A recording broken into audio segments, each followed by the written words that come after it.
Good afternoon, students. Today we're going to be learning about matter and why it's important.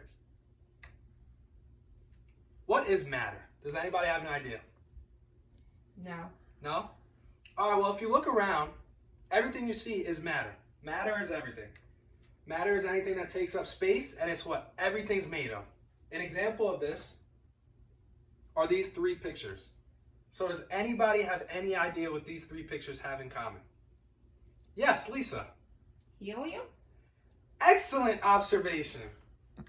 So the two most abundant elements in the sun are hydrogen and helium. These are the same hydrogen and helium atoms found in hydrogen peroxide and helium balloons. So how can we organize matter?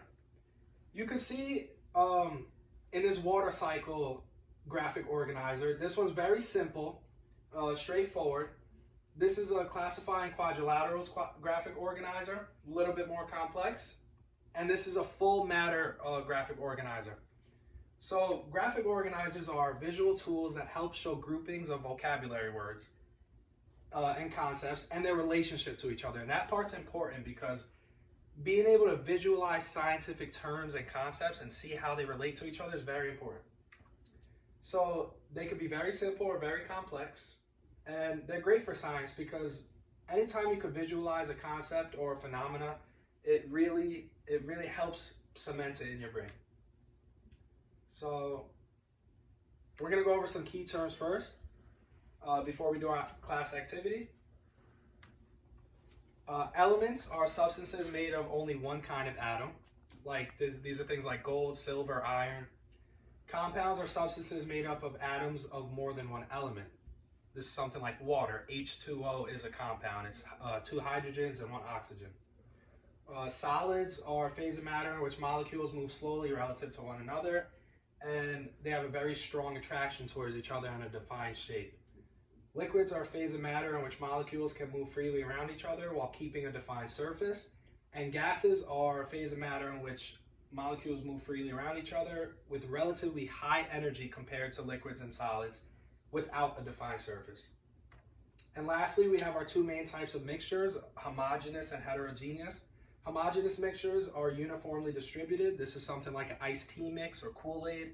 Once it's mixed, it's uniform throughout. Every cup looks the same.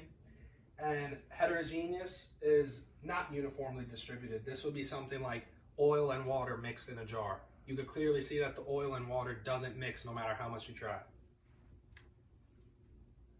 So just remember, everything you see every day is made up of something. Every part is a whole and every whole is a part.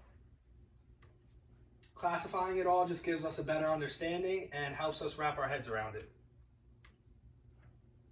So now we're going to do a class activity where you guys are going to be the scientists in charge of organizing matter. I'm going to have you guys form groups of 2 to 3. And each group will be responsible for organizing the following cutout words found on your desk in the correct category of matter. These words are going to be gold, sand, iron, water, salad, balsamic dressing, soda, pudding, and the ocean. Thank you.